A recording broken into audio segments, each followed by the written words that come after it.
ทาร่าให้อาหารหมาพี่คริสตัลลูกมานี่ทาร่าดูสิค่อยจับไปลูกค่อยๆจับไปช้าจับไปปลายลูกจับไปปลายหมามันจะไม่กัดนี่จับไปปลายจับไปปลายช้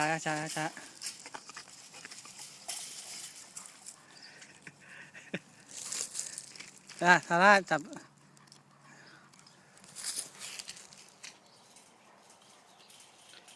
ปล่อยสิลูกปล่อยสิ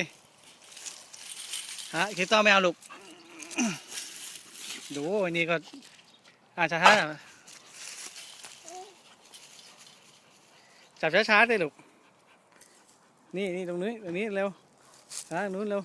ดูเห็นไหมไปเลยเห็นไหมไอ้เนเบอร์ไอ้